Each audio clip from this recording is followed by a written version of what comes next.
I cannot overstate how angry and disheartened we all are that we continue to have those in our community who are intent on committing violent acts, especially against law enforcement officers. It is unacceptable, and we will not tolerate it. That's Baltimore State's attorney after the fatal ambush shooting of Baltimore police officer Keona Hawley last month. Officer Hawley spent a week on life support before succumbing to gunshot injuries. The National Fraternal Order of Police reports 346 officers were shot in the line of duty last year. 63 of them died. We have the names of those officers who perished, as we always show you on the Focus. That's up by more than a third from last year. There were 103 of those ambush-style attacks last year. That's an increase of 115% over 2020. Joe Gamaldi, National Vice President of the Fraternal Order of Police, is here. Good to have you in Focus.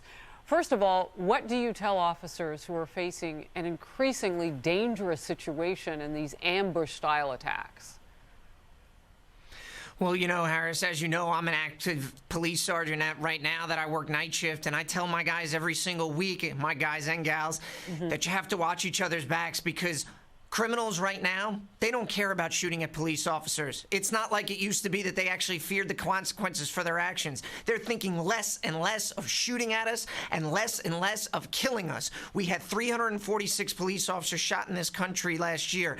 That is the highest number recorded since we started tracking this. We had 63 officers die from that gunfire. Ambush attacks up 115%. And just to put this in perspective, that is an officer shot once every 25 hours in this country. And I think it's very easy for people to get lost in the statistics and the numbers when I say that, but these are people.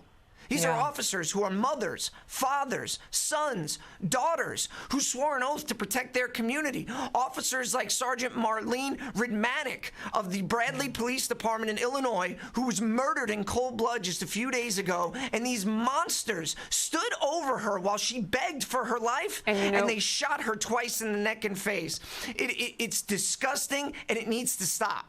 Joe, I just want to step in and just add this, forgive me, because we have that part of the story, and to remind everybody to look at your screen, because we've got those 63 who perished. Again, we run it in a ribbon in our big studio here for the Faulkner Focus.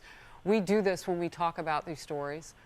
Prosecutors in Illinois, just as Joe was telling us about, revealed the tragic last moments of Police Sergeant Marlene Ridmanick, who was killed in the line of duty last week. Here's actually what she said, pleading with them to just leave. You don't have to do this. Please just go. Please don't. Please don't. Desperately pleading for her life. How do you then convince officers to want to do this job, Joe? You know, that's the reality of what we're dealing with every single day, that this could be the last time that we leave our homes, the last time we say goodbye to our families. And what we try to convince people who are even remotely interested in this job, and they're extremely hard to find at this point, is that you have a real opportunity to make a difference in your community. You can make your community safer. You can watch the back of your fellow officers.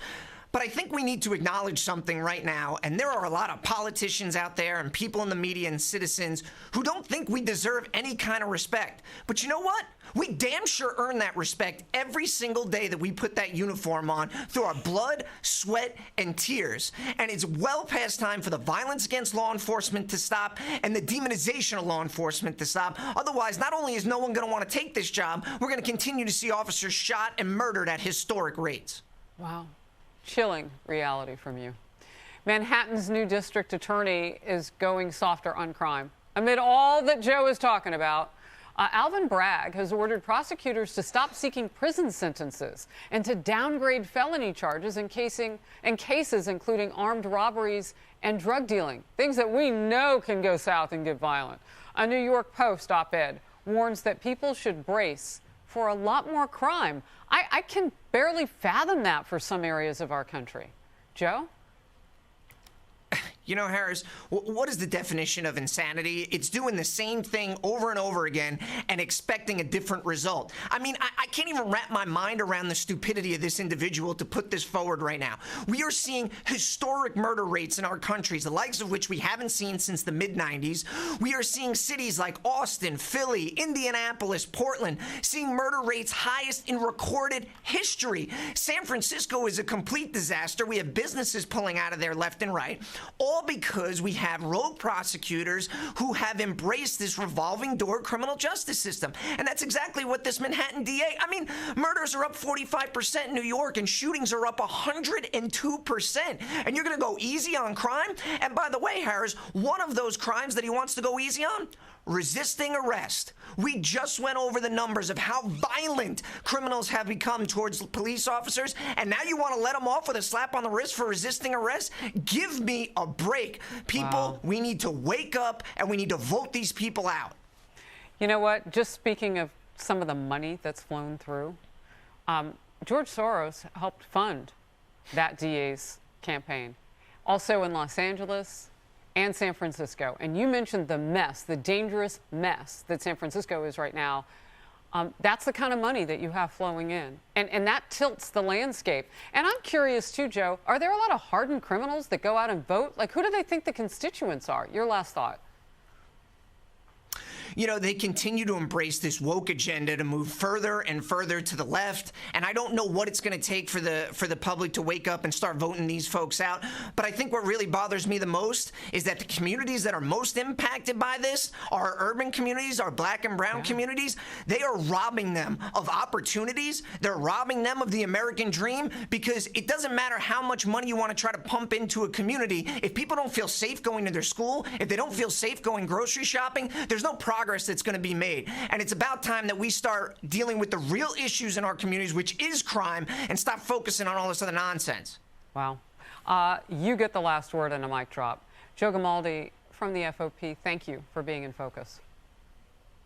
Thank you for having me.